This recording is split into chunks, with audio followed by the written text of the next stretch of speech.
Opa, Fred entrando na reunião. Seja bem-vindo, Fred. Obrigado, Marcelo. Tudo bem com você? Muito bem, faz pouco tempo que nos vimos, né? A gente estava lá Não junto é? no CISP. Pois é. Coisa boa essa reunião, viu? Parabéns aí. Obrigado. Essa é a primeira, né? A gente espera que sejam muitas, para a Com gente certeza discutir, será. para a gente discutir temas ligados aí à hiperbárica. Vai E a ser gente bom, vai vai ser acabar bom, falando certeza. muito, a gente vai acabar falando muito de vascular, né? Não tem jeito. Não tem jeito de a gente fugir, né? São duas, vamos dizer assim, especialidades interligadas, né? É muitas, tem muita indicação, né? Ferida vascular, hiperbárica. Tamo aí. Se precisar de nós aí, a gente tamo junto. Obrigado, Frederico. Fez bom retorno aí para Goiás ou não? Fiz, sim. Voltei domingo mesmo. Foi tudo tranquilo. Você voltou rápido. Bem que segunda-feira é dia de trabalhar, né? Não tem jeito. Ah, não tem jeito não, né? Ainda eu cheguei quarta-feira à noite aí. Na segunda-feira foi dia normal. Pô, chegou na quarta-feira, né? Então você ficou bastante, né? Ficou Foi, o congresso todo. né, eu fui na JPR também para ver o negócio do Congresso de Duplas, né, também, né? Ah, sim. Então, passei um período bom aí, de quarta a domingo. Conversou muito, gastou muita saliva. Cansa mais do que qualquer outra coisa, né? Saliva é o que não falta. Faz parte. Mas tá ótimo. Parabéns mais uma vez. Tamo junto aí. Obrigado, Fred. Você cuida aí de pé diabético em Goiás ou só endovascular? Não, cuido demais, velho. Tem jeito não. Isso aí é o dia a dia nosso, né? Isso é o dia a dia. Tem bastante. Mas aí em Goiás você faz só clínica de saúde suplementar ou você faz a parte do SUS também? Não, faço o SUS também. Faço no hospital de urgências aqui, eu atendo os pacientes, então tem muito, né? Sejam todos bem-vindos. É uma coisa que depois, se tiver tempo depois da reunião, eu queria conversar com quem entrar, porque eu bolei um jeito da gente, viu, Túlio, até, isso eu vou comentar, né? Eu e o Túlio, a gente está num trabalho envolvendo as duas federais, sobre pé diabético, mas a gente imaginou agora um jeito da gente incluir os serviços de saúde suplementar. A gente usar as clínicas hiperbáricas instaladas para atender a saúde suplementar com alguns pacientes do SUS, para a gente aumentar o N do trabalho de pé diabético. Depois eu vou comentar no final da reunião. Ótimo. Não, pode contar comigo. Você precisando aí, fala com o Túlio, me contacta aqui que a gente precisar, a gente tá junto. Fantástico. Acho que entrou mais um colega. Beleza, botou aqui. Qualquer coisa você me fala. Ok, Fred, obrigado.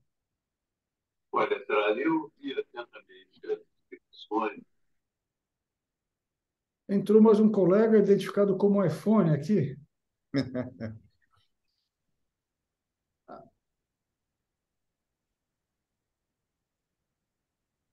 Olá, eu acho que o último que entrou fui eu, né? Isso, Tá escrito iPhone. Na escrito verdade, iPhone. meu nome é Richard Robadet, eu tô em Nova Friburgo, no Rio de Janeiro. Seja Oi, Alô? bem-vindo, Richard. campeão. Alô, seja bem-vindo aí. Como vai? Ah, Tudo bem? Eu os tudo jóia. conheci na fundação, né, da sociedade, lá em São Paulo, foi muito agradável, né? Ah, E a legal. reunião que nós tivemos lá. Eu inaugurei minha clínica, tá? Minha clínica está funcionando há um mês. Eu sou cirurgião plástico e é o único serviço aqui no raio de 150 quilômetros, né? A gente tem clínicas no Rio, São Gonçalo, Niterói, Macaé, tem clínica em Petrópolis, mas em Nova Friburgo é a primeira, região serrana aqui, mais para o centro-norte, né? Então a gente está bastante animado aqui com o serviço. Não, hoje 40% do nosso movimento é plástico. É uma coisa que vem aumentando muito, né? Somente os, Com toda essa divulgação, experiência, aí os plásticos começaram a indicar mais precocemente quando tem algum sofrimento.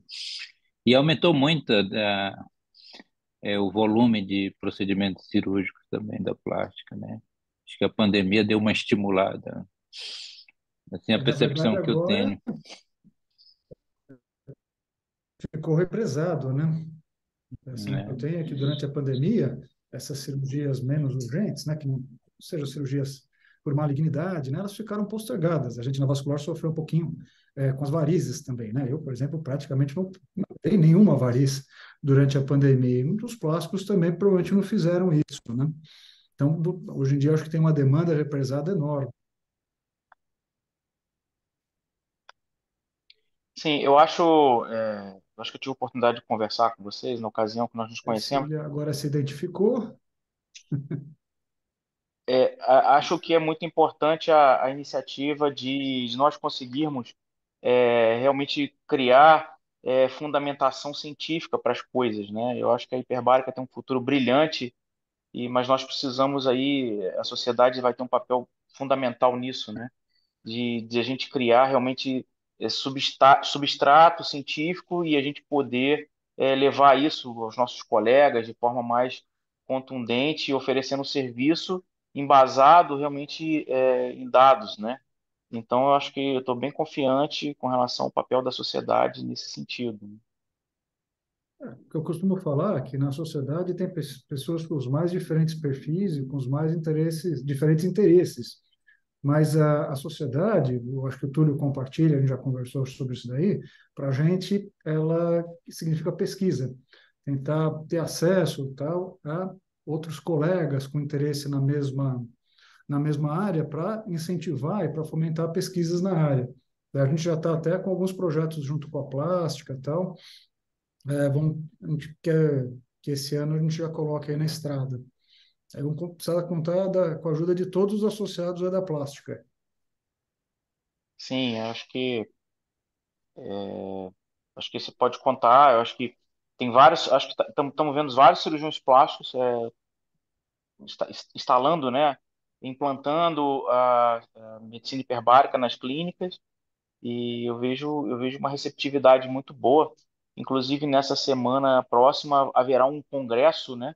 Esse congresso patrocinado pela Sociedade Regional Rio, Sociedade da Plástica Regional Rio, e chegaram a me convidar para falar sobre a aplicação da hiperbárica nas complicações de cirurgia plástica.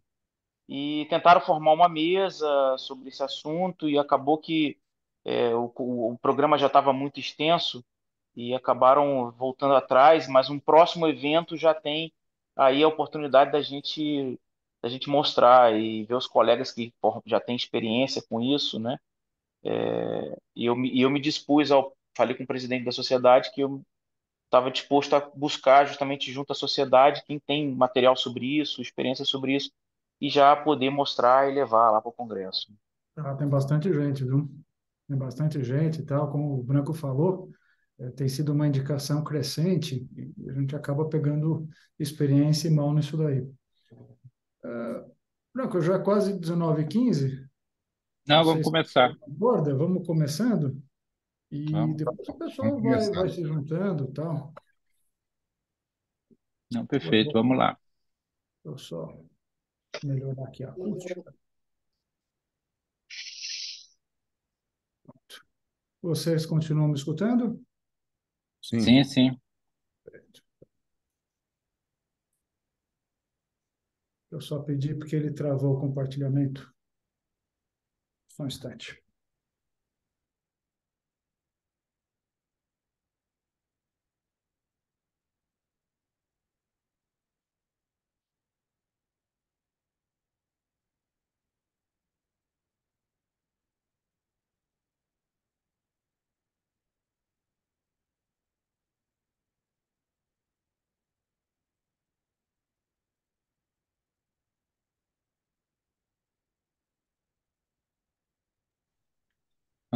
Não estamos ouvindo, não.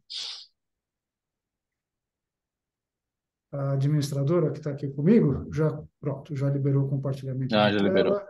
Perfeito.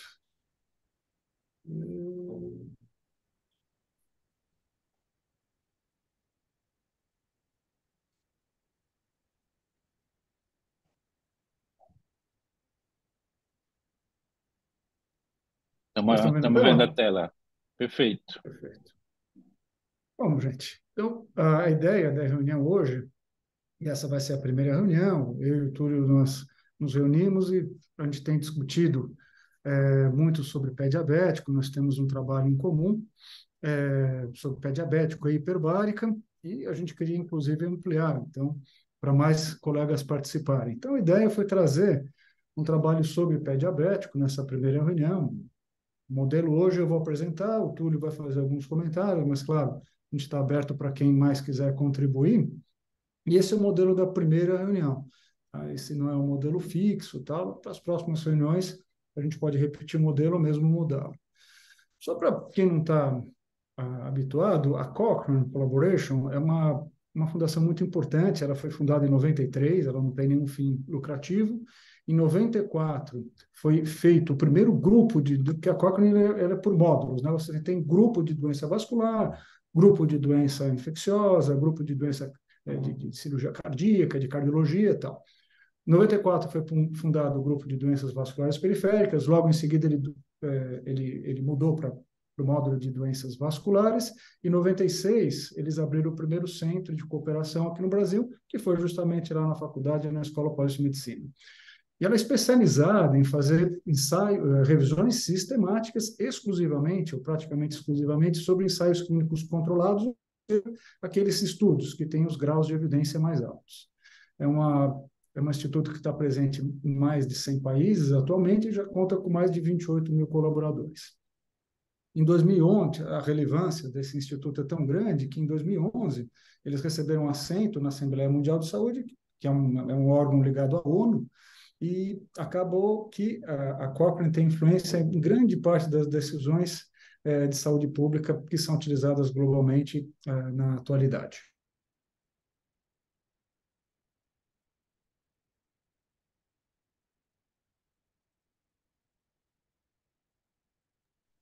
Marcelo? Travou aqui, gente. Acho que o Marcelo travou. É. Marcelo, tinha travado. Opa. Ele estava indo bem. Vocês me desculpem, então. Até que parte vocês viram? Até a Assembleia da ONU. Mas, não, então, perdeu pouca coisa. Vamos lá. Mas a Cochrane ela tem um pequeno defeito. Ela nem sempre, os detentores daquele título, né, porque os títulos eles têm donos. Nem sempre os detentores daquele título eles são especialistas na área. Veja aqui, no trabalho de pé diabético, eu tenho um oftalmologista, eu tenho anestesista, mas sempre tem alguém que é especializado em revisão. Isso é importante. E o que essa revisão achou? Já vou começar do final para o começo. Né? O que eles acharam na revisão? Tá?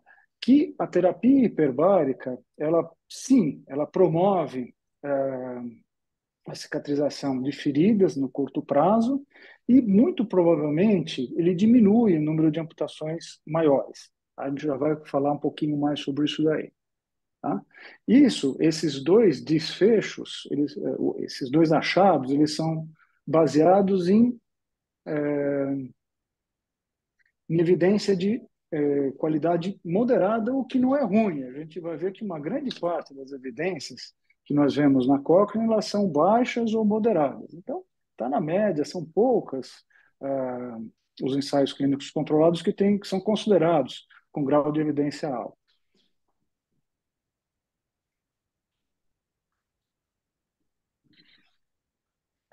Outro ponto. Oi? Tudo bem? Vocês me escutam?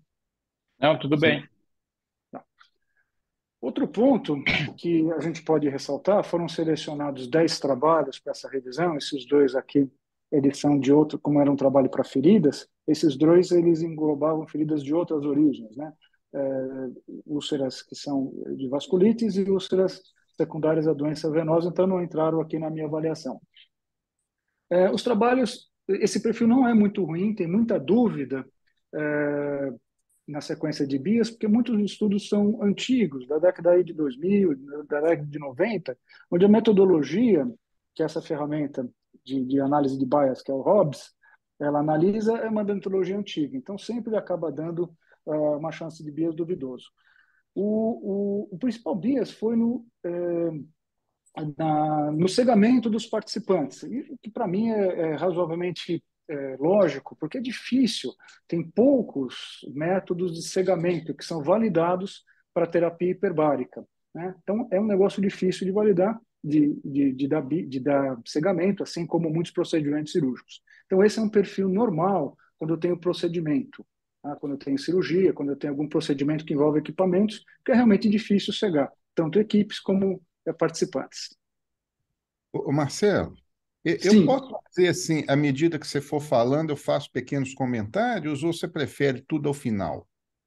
Túlio, vamos conversando. É mais, como eu falei, é mais um bate-papo, vamos trocando Mais ideia. informal? Então volta só esse lá, porque isso aí que você já falou é uma coisa importante. Aqui é o mascaramento, né? Ele se refere ao mascaramento de quem analisou o dado e do paciente, né? Aquilo, nós já Exato. comentamos sobre isso, né? Assim, que você mascarar o paciente, eu fiz um ensaio randomizado agora com hiperbárica, e assim, se o paciente for minimamente esperto, ele sabe, pelo menos do jeito que ele, né? Você coloca o paciente na câmera, mas a gente deixa a câmera aberta, entendeu? E fica lá conversando tudo. Então, esse é o grupo controle, né? O grupo que não foi submetido.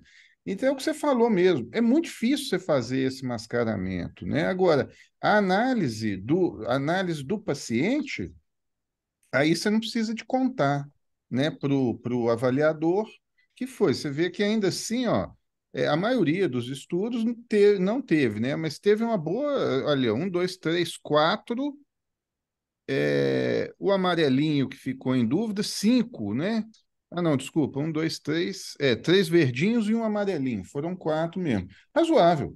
Eu acho que isso, em termos de método, para esse tipo de estudo, que, né, praticamente é cirúrgico, é bom, Para esse né? tipo de intervenção não é ruim. Sim. Uma coisa que também vale a pena a gente comentar é que esse estudo é de 2015, e eu já vou explicar, esse para mim é um outro problema, que as revisões da Cochrane, elas deveriam ser atualizadas a cada 2 anos. Tá certo? Que acaba que esse trabalho é de 2015 e não foi atualizado até hoje, eu já vou comentar também por quê.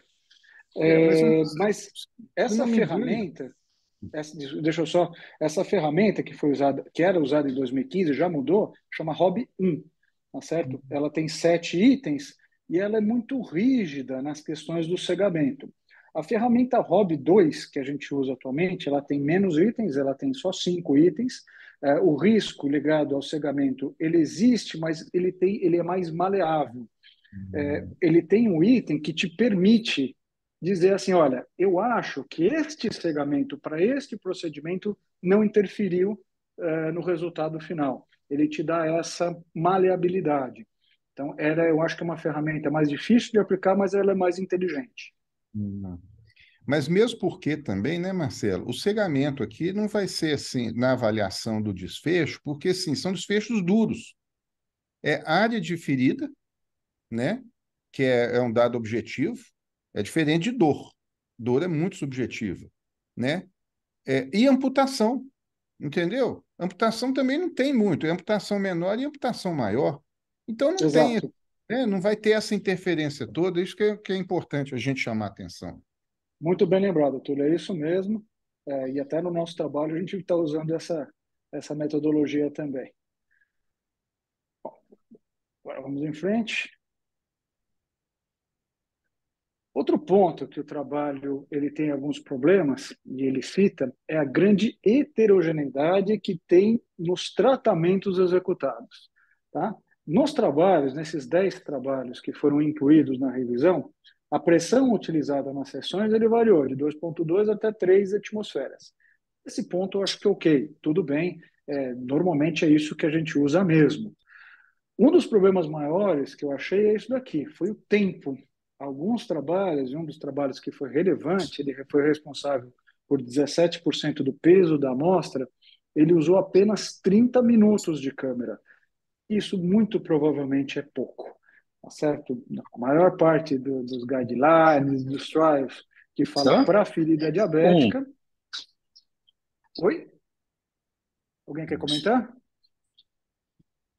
Maurício? Eu acho que não. Então, dá uma desligadinha no microfone, Maurício. Talvez eu acho que está entrando Sim. o áudio. Então, um dos problemas foi esse daqui. 30 minutos de câmera para a ferida provavelmente é muito pouco. O ideal, os guides falam de 60 a 90 minutos, pelo menos. Quanto à quantidade de sessões, a grande maioria dos trabalhos, ok, foi aí entre 20 e 40 sessões, uma média de 30 sessões, que é o que normalmente se usa em pé diabético. A distribuição, em alguns estudos, que foi ruim. Alguns estudos fizeram só, por exemplo, 4 sessões ao longo de 2 semanas, né, dando intervalos muito longos. A gente sabe que o ideal é fazer aí, provavelmente pacientes mais graves, com feridas de 5 a 7 sessões semanais. Outro grau, outro problema de diferença da amostra foi quanto ao grau de doença.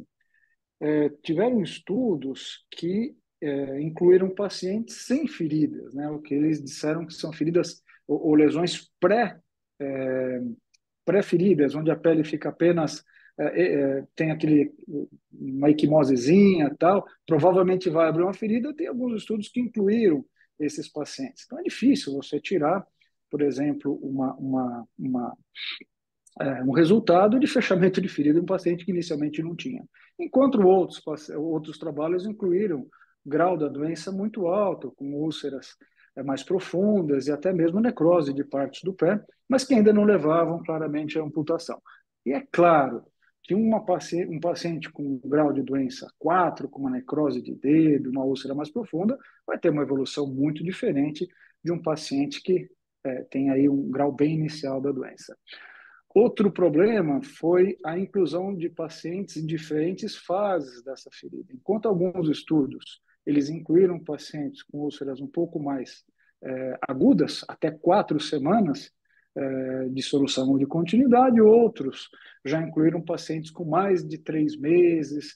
Alguns estudos só admitiam esses pacientes para terapia hiperbárica depois que tivesse passado 2 semanas fazendo curativos em centros especializados. Outros incluíram pacientes originários do ambulatório, chegou, já começa o trabalho. Isso também faz alguma diferença no resultado do tratamento. E existe também um grau de heterogeneidade ligado à estrutura da pesquisa, né? Os trabalhos variaram bastante. Enquanto havíamos trabalhos que incluíram apenas 18 pacientes, tivemos trabalhos mais extensos que incluíram até 100 pacientes.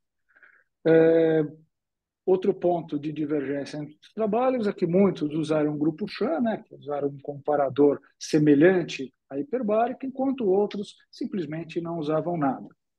Como comparador, apenas a rotina normal do serviço. Diferentes serviços, claro, diferentes condutas, diferentes antibióticos utilizados, provavelmente diferentes bactérias que colonizam aquelas lesões, mas curativos diferentes. Alguns lugares tinham equipes multidisciplinares, outros não. Isso realmente faz diferença. E, inclusive, os critérios de inclusão prévios a esses estudos, eles também foram diferentes. E o tempo de segmento também variou demais entre os estudos. Enquanto alguns estudos seguiram por apenas 2 semanas, tá? Então terminava o tratamento com a hiperbárica, eles eram seguidos mais 2 semanas. Alguns trabalhos seguiram esses pacientes 22 meses, ou até que houvesse a cicatrização ou mesmo a amputação. Tá? Então isso, claro, também vamos ter visões, vamos ter resultados diferentes. E quais foram os desfechos, os resultados encontrados? Nesse primeiro gráfico, ele compara a cicatrização de úlcera naquelas 2 semanas do final do tratamento. Tá? E o que eles viram? Que realmente, a gente vê que o diamante do resultado, ele não cruza aqui a linha de nulidade a favor da terapia hiperbárica, ou seja, houve uma cicatrização mais frequente no grupo que utilizou a hiperbárica. Isso foi bastante significativo, né? Eu gosto sempre de olhar essa parte do gráfico de total de eventos. No grupo que cicatrizou foram 37 pacientes e só 7 no grupo controle. Então é uma diferença bastante importante. Esse segundo gráfico, ele seguiu um pouquinho mais também com relação à cicatrização, aí seguindo os pacientes por 6 semanas. Ou seja, em alguns trabalhos, os pacientes ainda estavam fazendo terapia hiperbárica e outros eles já tinham terminado há algum tempo. O resultado ele permaneceu de forma estatisticamente significativa. Novamente, o diamante do resultado ele não toca a linha de nulidade e uma diferença bem grande, quase 3 vezes mais cicatrização no grupo que usou hiperbárica do que no grupo controle. O próximo gráfico mostra a cicatrização em 6 meses. Aí, apesar de ainda haver digamos assim, um resultado mais favorável à hiperbárica, né?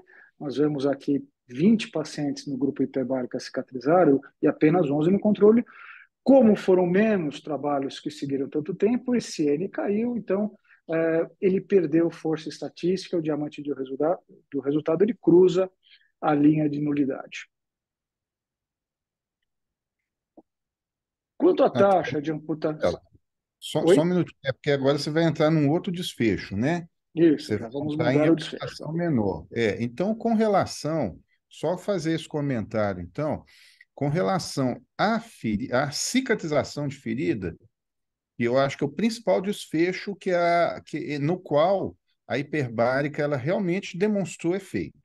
Né? Esse está acima de dúvida, embora tenha tido muita heterogeneidade, igual você já comentou, mas assim, o melhor efeito da hiperbárica é na redução do tempo da cicatrização. Perdão, desculpa, no aumento do número da taxa de da cicatrização. taxa de Exatamente. cicatrização. Sim.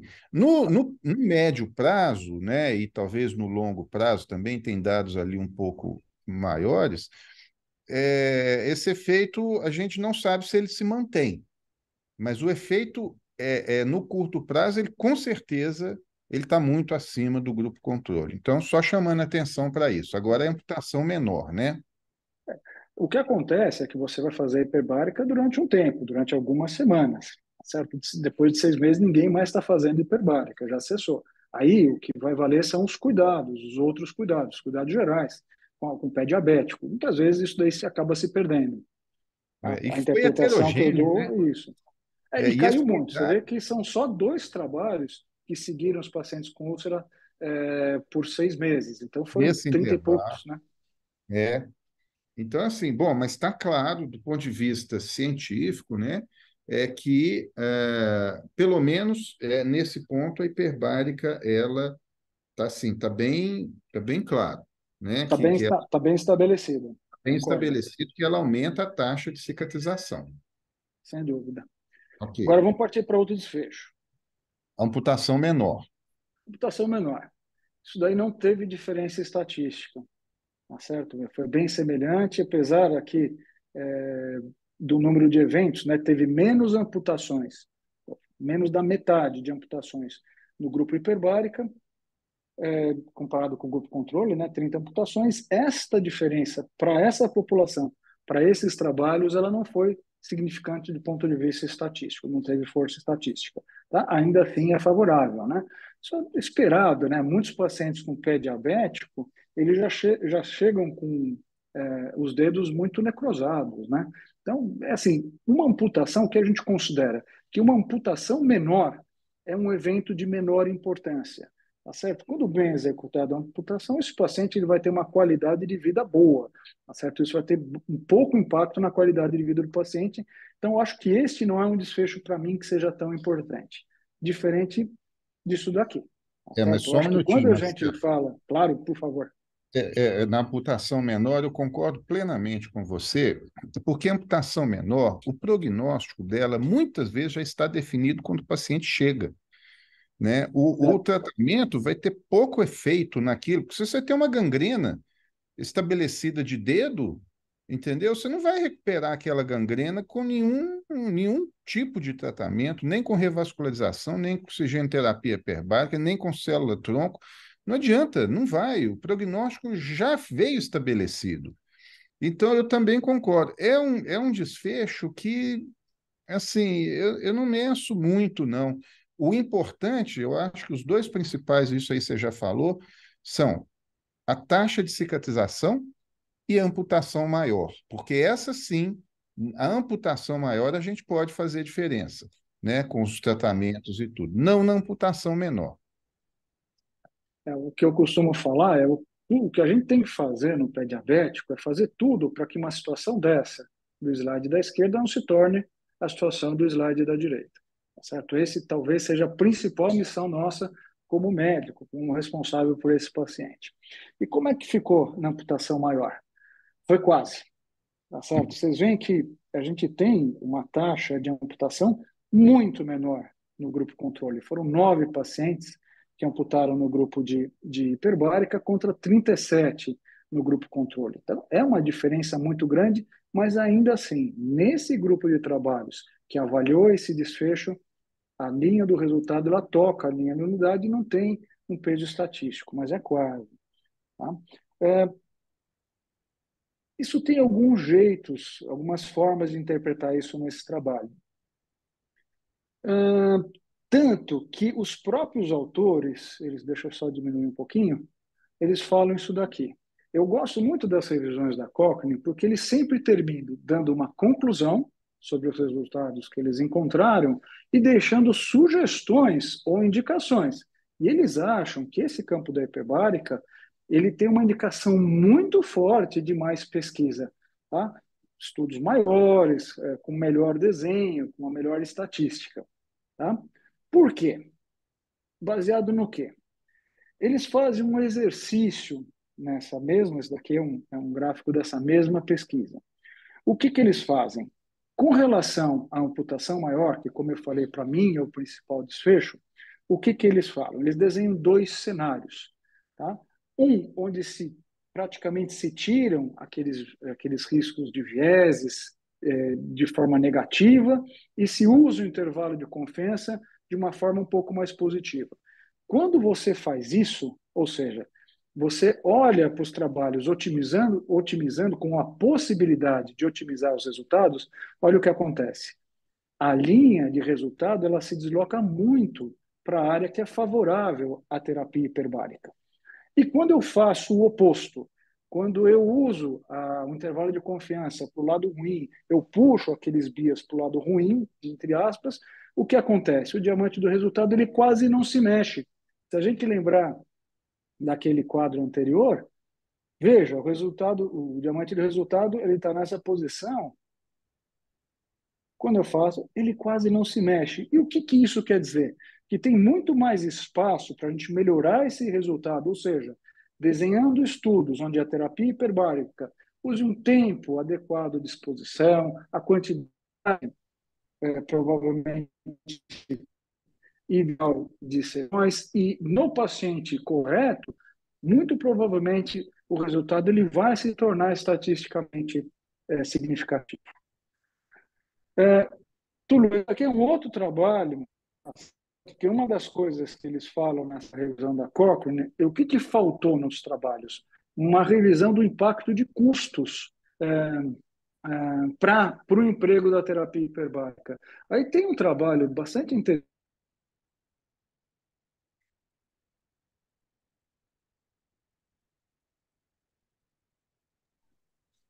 Travou, Marcelo? Aqui para mim não está. Cortou de novo, né? É. Tá. Até que parte vocês viram? Não, você ia começar a falar do custo-efetividade aqui dos trabalhos. Perfeito.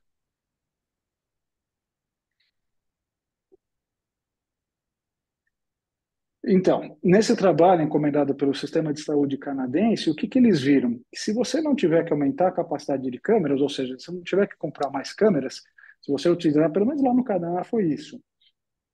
Apesar de um aumento de custo aqui no primeiro ano, vocês veem que tem um custo positivo no primeiro ano, né, quando você faz mais sessões de hiperbárica, mas baseado na maior taxa de cicatrização e na menor incidência de amputações maiores, no final de 5 anos, eles conseguem uma economia de cerca de 2 milhões de dólares canadenses, tá certo? Então, ela é uma terapia que é custo efetivo no médio e longo prazo. Se você não tiver que comprar mais câmera, né?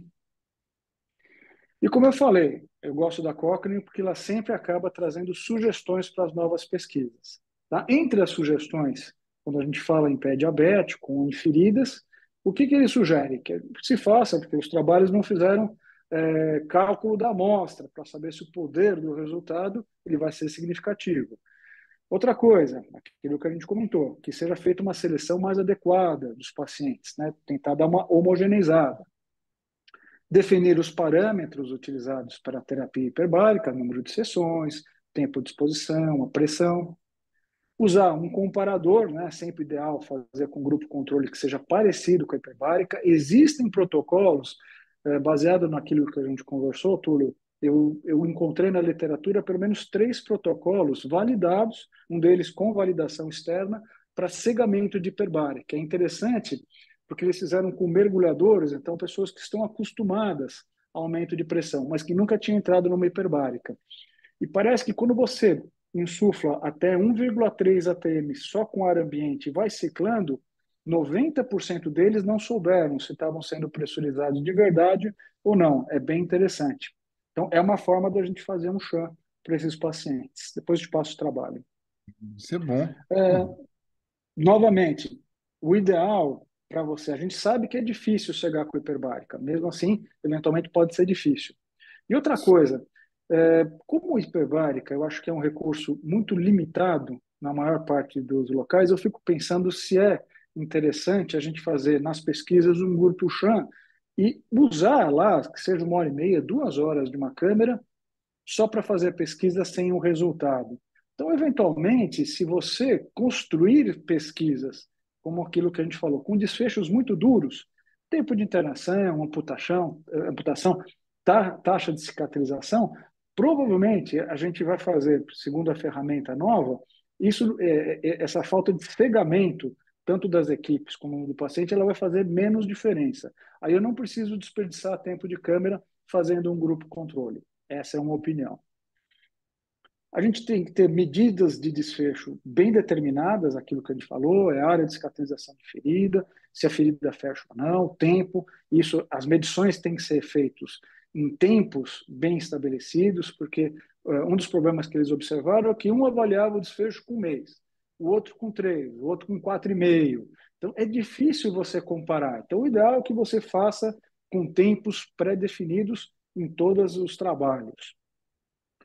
Descrever efeitos adversos, ninguém descreve, a gente sabe que terapia hiperbárica realmente tem pouco efeito adverso, mas é importante escrever, falar sobre segurança e avaliar os custos. Basicamente, esse é um resumo, um apanhado geral desse trabalho. Eu vou parar o compartilhamento de tela. Não, Marcelo, não para não. Oi, Não para volta? não. Não, volta para mim. Claro, aqui. Aonde? Volta mais um. Desculpa, mais um. Aí, né, você vê assim que no cenário, no best case scenario, a heterogeneidade é baixíssima. 0%. Exato, né? E assim, se for traçar a linha do pico do diamante ali, ele cruza todos os intervalos de confiança.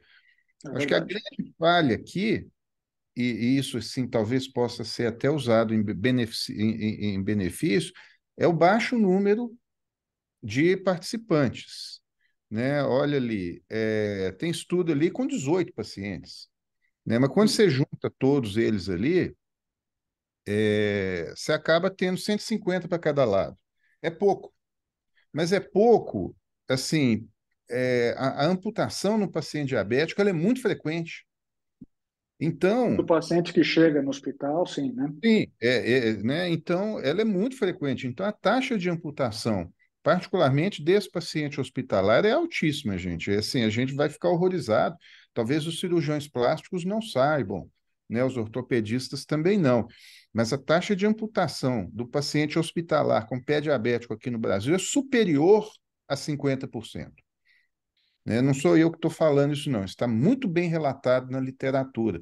Em alguns casos, chegando a 70%. Então,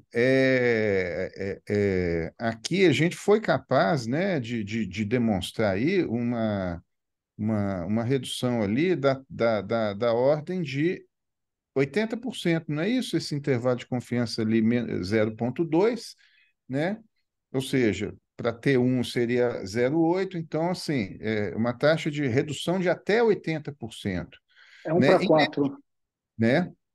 Exato, né? E claro Seria um que number to treat de 1 para 4. É bem favorável. exato. Então, puxa vida, é favorável demais, né? É claro que no pior cenário, no worst case scenario, ela não para, mas olha assim, o worst case scenario é totalmente heterogêneo. né? Você traça essa linha ali, ó, ela deixa de cruzar ali, pelo menos em 5 ela deixa de cruzar um. Então, assim, é no mínimo moderada essa heterogeneidade desse aí. Então, de toda forma, aquilo que você falou, quero comentar isso, você falou quase, né? Realmente, se você for passar o slide anterior, volta lá. O anterior a esse é o quase. Não, não, é o anterior. Esse é Peraí, o. voltar. Tô aqui, É, tô o brigando com os anterior é controles. quase, Pronto. né? É quase. E aqui eu Mas, volto a. Túlio, deixa eu fazer. É quase 9 versus 37. Isso que é. É quase. Mas É, é aquele problema da estatística, a né? estatística, sim, do P menor que 0,05, aí você tem 95% de certeza de que esses resultados não se devem ao acaso. Mas se ele for um P de 10%, você tem 90% de certeza. Essa questão do P, ela está sendo e vai continuar sendo questionada. Né? Então, do ponto de vista estatístico, mas assim, a Cochrane ela é hiper é, é, é, é, é, exigente, Rígida, né? Você rígida, sabe rígida disso, e muito exigente. rígido. Sim, mas é por causa disso que a gente confia nos resultados, né? Agora, se eu aumentar essa casuística aqui, igual eles já sugeriram, agora você pode voltar lá para o último slide, por favor. Se a gente aumentar essa casuística aqui, Marcelo, a diferença vai ficar igual o best case scenario, sabe? Muito provavelmente. É isso que Né? eles acreditam, é isso que eles argumentam no trabalho. Exato. Então, olha só, eu acredito que para cada estudo desse, você não podia ter 9 pacientes em cada grupo, 10, 15 pacientes em cada grupo, não. A gente tinha que ter, assim, poxa, 30, 40, né?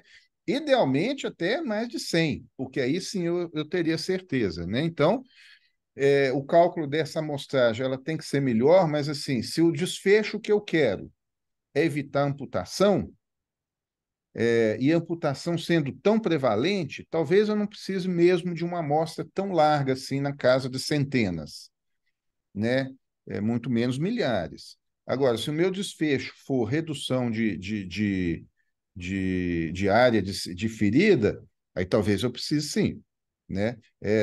Vamos primeiro definir quais os desfechos são mais importantes para justamente fazer esse cálculo, né? O restante você já falou, né? Ali teve casos de doença venosa e tudo, vão definir só os pacientes diabéticos ou só os venosos, né? Ou só os arteriais puros, né? A oxigênio terapia hiperbárica que você já falou. O comparador aí, Marcelo, eu acho que era importante. Eu não gosto, eu não gostaria de colocar um grupo de tratamento padrão, não. Eu acho que para boa randomização, até para o paciente, a percepção do paciente, ou a própria percepção do avaliador, vão fazer isso que você fez aí, que você sugeriu aí, colocar área ambiente, mas pode fazer o que eu fiz aqui também, deixa a porta né, um pouquinho aberta, paciente com um catéterzinho de oxigênio, ele não sabe que ele não está sendo submetido a alta pressão, né? Mas disfarça um pouquinho, né? Isso aí talvez Não, é uma agora. forma, né? Mas é que existem protocolos definidos, né? Sim, se Existem já tem outro, protocolos melhor. definidos. Sim, vamos colocar isso como protocolo, né? Eu acho que essa presença, essa questão da randomização é importante. Isso aí eu não gostar, um grupo vai para o tratamento padrão. Não sei, eu acho que, do ponto de vista da ciência bem feita, né? E a Cochrane, nesse ponto, eles são rigorosos, eu acho que está correto. Né, efeitos adversos, sim, a gente quase não gosta de relatar, né? O pesquisador não gosta, não, mas claustrofobia às vezes o paciente crise de pânico, entendeu? Sei lá, né? Tem que ir mesmo. E a questão do custo mesmo. A gente gastou mais aqui, né? O Marcelo, o Fábio está com a mão levantada ali. Era esses comentários que eu tinha a fazer aí, né? Acho que agora vamos abrir. Fábio, por favor, seja bem-vindo. O presidente da Regional São Paulo, da Sociedade Brasileira de Angiologia e Cirurgia Vascular, que honra tê-lo por aqui. Que prazer. Boa noite, Marcelo. Boa noite, pessoal. Boa noite, Túlio. Adorei a apresentação. É um tema que eu acho super interessante e eu acompanho também há algum tempo aí, né? Eu eu acho, eu só queria, assim, né? Eu acho que como você já bem já, né, já declararam aí, é que os grupos, eles são bem pequenos dos estudos que foram realizados, né, o N. Isso realmente é um fator que preocupa, eu acho que aí preocupa, mas também ao mesmo tempo, né, estimula a gente fazer um registro nosso, tem um estudo nacional que eu acho bem bacana. Agora, Marcelo, eu acho que também, eu não sei se, porque eu não consegui acompanhar a reunião inteira, né? Eu não sei se nessa avaliação, né, essa meta-análise, eles chegaram a comentar alguma coisa em relação à classificação da lesão, né? Eu acho que é super importante, né?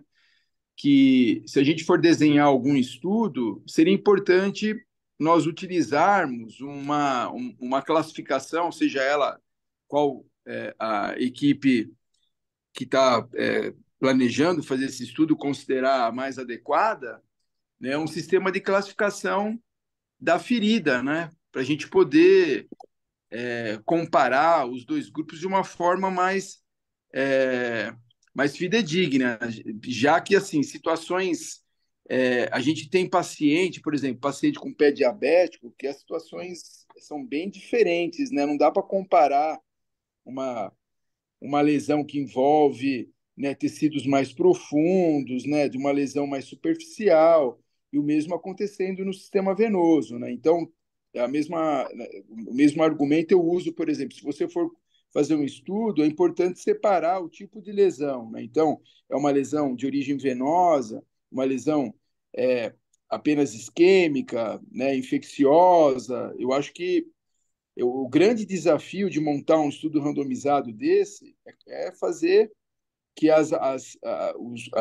os dois grupos realmente eles sejam grupos que a gente está comparando situações parecidas, né? Então, eu comentei, tem esse slide aí que você está vendo, Fabião? Aham. Tá vendo o slide? Então, isso foi uma das coisas da heterogeneidade que mais me chamou a atenção. Eram incluídos pacientes desde o Wagner 0, ou seja, sem úlcera, até Wagner 4. É lógico, é óbvio que o desfecho vai ser diferente. Tá? Não tem como não ser. Tá? Então, isso é uma das coisas que é falado também. O tipo de paciente que você tem que incluir tem que dar bem claro. Eu acho que quando a gente vai falar de fechamento de úlcera, você vai falar do 1, 2 e do 3. Quando eventualmente você vai falar de redução de taxa de amputação, a gente está falando de Wagner 3 e 4. Uhum. Provavelmente Mas, é isso. Se a gente for desenhar, a gente desenhou já essa pesquisa, são esses parâmetros que a gente está usando. mas o parâmetro que a gente vai usar, Fábio, é o Wi-Fi.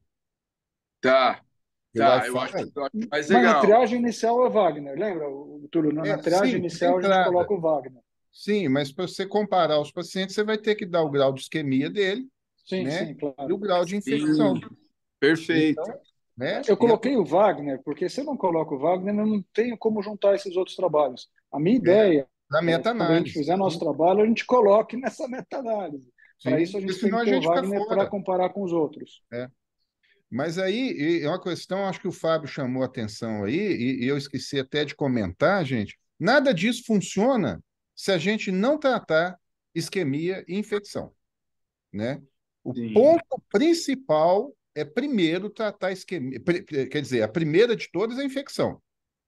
Depois vem a isquemia, mas não muito atrás, né? Então, eles têm que estar com a isquemia e a infecção tratadas, porque senão nada funciona. Isso não é panaceia. Isso não vai resolver todos os casos, E o né? Eu tecido sempre digo, a terapia desvitalizado também, né, hiperbárica, Túlio? veja, a Túlio, terapia hiperbárica, ela é um tratamento, a terapia hiperbárica é um tratamento adjuvante. A gente vai adjuvante. cuidar daquela ferida, tá?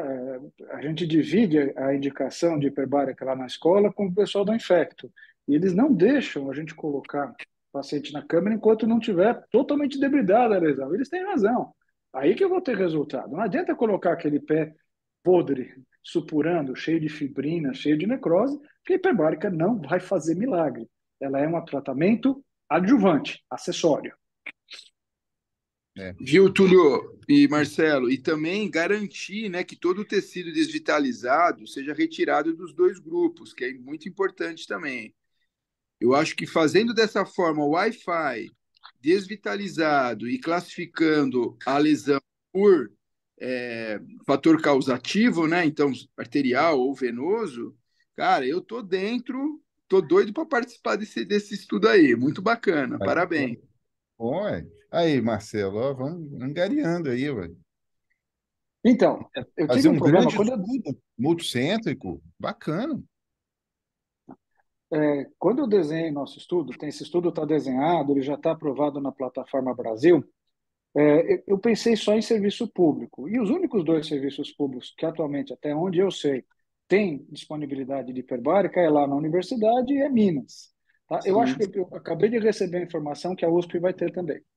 Certo? A USP vai receber, mas vamos ver. Não sei se o pessoal da vascular da USP ele vai participar disso daqui. Ainda preciso Ah, a gente conversar com conversa eles. com eles, gente. A gente conversa, sim. É, Tornelson mas, mas Túlio, Mas, até Marcelo, se precisar, eu encaminho o paciente para você, cara, também, viu? então, o que a gente imaginou, o que eu pensei, uma forma que eu acho que é bem interessante, nós temos muitos médicos que têm clínicas de hiperbárica, com eventualmente duas, três, quatro máquinas, que tem sempre ali um horário que pode eventualmente ceder para um serviço público. Eu estou em negociação com o pessoal do Hospital Ipiranga para a gente ver se esse modelo dá certo. Eles enviarem pelo menos um ou dois pacientes por semana para uma clínica que tem lá perto do Ipiranga. Eventualmente, Fábio, a gente pode combinar. A única coisa que a gente precisa do hospital que vai encaminhar é o transporte. A gente disponibiliza, acho que a gente tem, na SMOB pode coordenar isso, né? A gente tem a chance de oferecer para alguns pacientes algumas sessões, mas o serviço onde o paciente está internado, ele precisa se responsabilizar pelo transporte. Isso Não, é a única coisa isso que aí é está pegando. tranquilo. Isso é tranquilo. Porque a gente faz, né, nos pacientes internados no Dante, que tem indicação lá pelo grupo, né? Porque lá a gente é multidisciplinar, né? Tem o pessoal lá da enfermagem também que participa do grupo. Quando a gente decide que tem indicação, o Dante, né, transporta com a ambulância lá do Dante. Isso aí não teria problema não, Marcelo. Legal, pô. Ótimo saber. Então, depois a gente, no momento mais tranquilo, a gente senta e alinha isso. Legal. Mas, aí, Túlio, mais um centro, Ué. tá? Eu fui ambicioso, eu coloquei 300. Eu peguei essa revisão da Cochrane, ela tem 300 pacientes. Eu quero colocar 300 pacientes no nosso estudo. Sim, eu acho que esse é um grande número. Nossa, nós temos condição, sim. Bom, eu tenho uma enfermaria com 40 leitos, né? SUS. Então, interna aí 11, 12 por semana. Então, não, claro que não todos, mas se você tirar aí 2, 3 por semana aí, ó, daqui umas 10 semanas. Marcelo, Marcelo, lá os nossos serviços têm toda a condição também de oferecer. Nós temos espaço, tem pacientes que faltam, e a gente tem o maior número de câmaras aqui em São Paulo. Então, é tranquilo participar também desse estudo, que não vai ter problema. Branco, Articulando o problema da ambulância. Branco, eu já estava contando com você. Então, Eu nem tinha dependendo. perguntado. Não, dá para a gente articular tranquilamente, isso aí é tranquilo, não tem problema, eu acho que vai ajudar.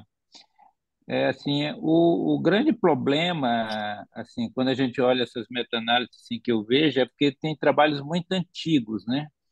E hoje a gente tem, nos últimos 10 anos, 15 anos, a gente evoluiu melhor, tem mais acesso a diagnóstico, mais acesso a curativos adequados, as pessoas já estão mais treinadas na indicação de debridamento e antibiótico de forma adequada, então a gente avançou um pouco, né? Talvez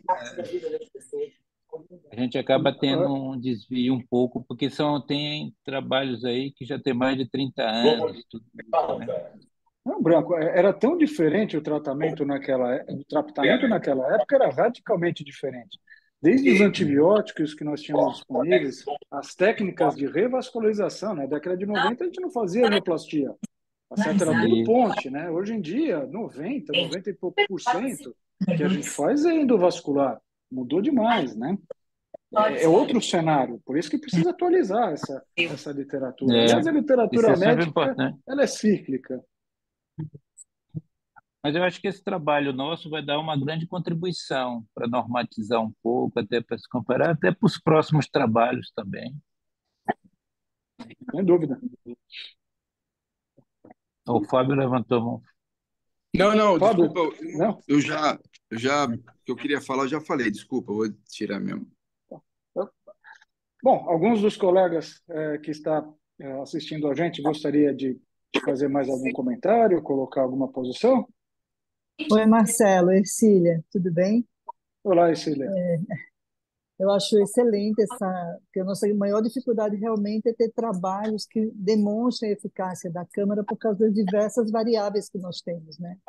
E aí, acho que aquilo que você falou realmente a Câmara ela é um tratamento adjuvante. Se você não faz o tratamento adequado, com desbridamento, com curativos adequados, antibióticos, você não consegue ter um bom resultado. E lá no Ipiranga, lá no Hospital Ipiranga, eles mandavam o paciente para Mogi, era uma grande dificuldade, porque ele ficava 4 horas só de transporte, entendeu? Acho que se conseguir, acho que dá para conseguir transporte, sim, para levar esses pacientes do Ipiranga. Então, eu estou conversando com o Fábio Sotelo sobre isso daí. Isso, Se você eu quiser trocar trabalho uma lá. ideia com ele, Eu vou trocar uma ideia com ele, eu acho que vale sim, acho que vale sim. Eu vou falar com o Fábio também. Acho que a gente precisa realmente fazer um trabalho robusto para ter uma consistência maior desses dados, entendeu? Eu acho que a gente pode fazer muita coisa, desde que seja bem estruturado. legal aí. Que reunião proveitosa, Branco. Já conseguimos mais 2 centros para a nossa pesquisa que já nasceu multicêntrica. Fantástico. Cecília e Sandra, vermelho e aqui. Doutor Marcelo, tudo boa noite. Aqui é a Melissa, aqui de Itajubá. Olá, Tudo Melissa, bem? seja bem-vinda. Prazer, Obrigada. Melissa. Prazer. Desculpa eu não estar ligando a câmera, que eu estou num lugar com internet ruim, senão vocês não vão conseguir me ouvir direito. Parabéns pela apresentação, pela essa iniciativa do trabalho. Eu tinha até feito o escrito ali no chat que tinha. Era dúvidas de metodologia do trabalho de vocês, mas pelo que eu entendi, o protocolo já está bem adiantado, né? Vocês já têm ele bem desenhado, mas era dúvida se vocês iriam fazer crossover ou não, se é só em câmera monoplace, mas pelo que eu entendi vai ser só monoplace, né? E a outra dúvida que impacta é isso em relação, assim, quem paga o tratamento, né? Porque, por exemplo, a gente aqui está num serviço privado, eu coloquei a câmera na clínica, e aí impacta muito em fazer mesmo os trabalhos por questões de custo, né? E aí, ao mesmo Deixa eu tempo, se a gente fazer. pensa em procurar patrocínio, é ruim porque é outro viés que às vezes pode ser questionado, né? Porque às vezes a gente Melissa, poderia deixa eu pensar fazer nisso. uma parte. Deixa eu fazer uma parte. Quando eu Sim, desenhei o trabalho, eu pensei no serviço público. Por quê? Porque a terapia hiperbárica ela não é aprovada no serviço público. Poucos têm, tá? A gente não pode fazer para medicina suplementar, por quê? Para o tratamento do pé diabético, ela já é aprovada, já faz parte do rol da Anvisa para a saúde suplementar. Então, eu acho que seria até antiético da nossa parte a gente fazer uma randomização dos pacientes onde uma parte não receberia um tratamento que é bom. Você entendeu? Então, para o Exatamente. sim. serviço É por isso que eu suplementar, perguntei, é isso. Por isso que eu perguntei do crossover, porque daí impacta em cima disso, né? Exatamente. E às vezes é um tempo muito longo também, né? Você fica, às vezes, 40 sessões, 30 sessões e depois só transformar esse grupo chá controle em grupo tratamento, né? não, perdeu o É, timing. Perdeu o exato, timing. correto. E outro questionamento é em relação a isso mesmo de patrocínio, né? Porque, assim, tornaria mais viável, né? Se existisse algum tipo, mas também passa a ser foco para crítica do trabalho, né? Que na Cochrane eles não consideram patrocínio como viés. Isso daí é até algo que a gente não entende, porque a gente entende se alguém está patrocinando o trabalho, provavelmente vai ter uma leitura diferente. Mas até das próprias empresas, né? De pagamento dessas terapias, mas é complicado isso, né? Porque isso aumentaria a possibilidade de você inserir outros centros, né? É, não, na ferramenta de análise de viés, na ROB2, o item 5 ele leva em conta isso daí, o financiamento privado. É o item 5 da ferramenta de viés. Sim. Mas é algo para refletir, né? Porque às vezes, se isso facilitar a inclusão de uma amostra maior, será que às vezes não justifica, né? Mas vocês, pelo que eu entendi, são vários centros que vão entrar, né? Vocês têm um grande número de pacientes, mas de qualquer forma, Itajubá está à disposição também. Se de alguma forma a gente puder contribuir, deixo aqui essa menção. Pois Você é, eu acho atende que essa paciente. questão. Desculpa, Túlio.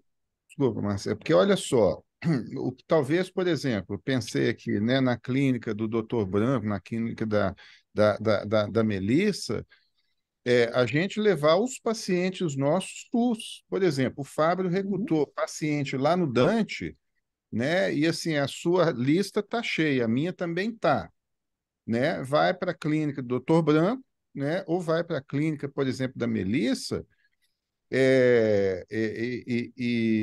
Assim, paga-se aquilo, né? Se a gente conseguir o financiamento, paga-se aquele tempo ali, né? Porque vai Sim, ter paciente que vai ser submetido à terapia real e paciente que não. Então, teria que pagar o tempo, né, de utilização daquilo. Eu não sei é. se a O gente. que a gente tem, o que a gente tem aqui em Itajubá de sistema público, a gente tem um convênio com um consórcio intermunicipal, que é chamado SISMAS, que é o consórcio das prefeituras, isso acaba sendo dinheiro público também, mas é um número limitado de sessões, né? Eles têm um teto, Mas é mas pesquisa, né, Melissa? Então, assim, não, se fosse é tratar que todo, né, aí sim, tá ok, sim, a gente poderia, mas assim, vai ter um grupo que não vai, né?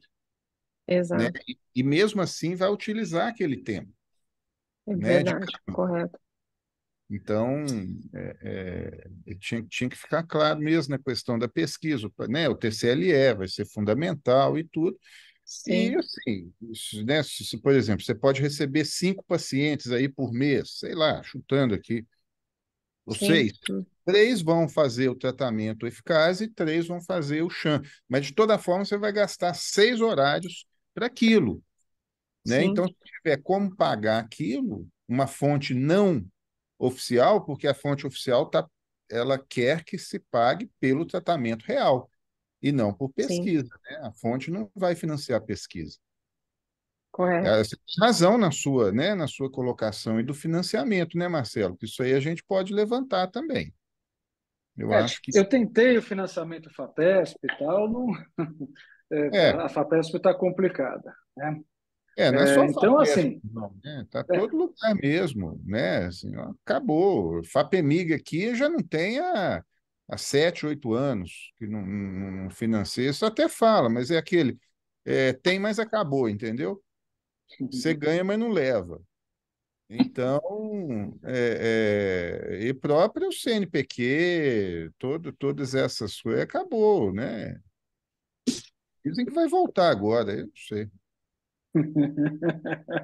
você é novo nessa história, Túlio? Você De chegou que agora? Não, mas a gente pode tentar, né? Privado mesmo, né? Uma Pode, verbazinha. pode. Pode, até pode. Tá, mas eu desenhei o estudo para não ter impacto econômico para os Perfeito, serviços, né? perfeito. Para não mudar a rotina. É. Tá bem, tudo bom. Eu acho que Gostei foi bom. bastante da reunião. Túlio, por favor. Não, não, também. Obrigado. Queria agradecer a Então, presença de todos e passar a palavra para o nosso presidente. pessoal, obrigado aí, foi muito bom. Essa nossa primeira reunião, vamos tentar transformar, vai estar gravado, nós vamos tentar disseminar esse momento nosso aí.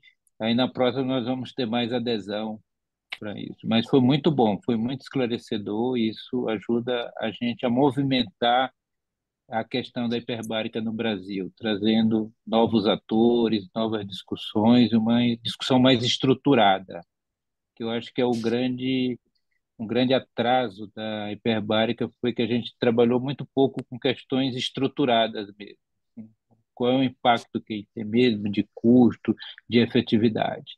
Eu acho que foi muito bom e está de parabéns a escolha, Túlio e Marcelo, aí, pela escolha do tema para a gente ver. Muito obrigado. Boa noite.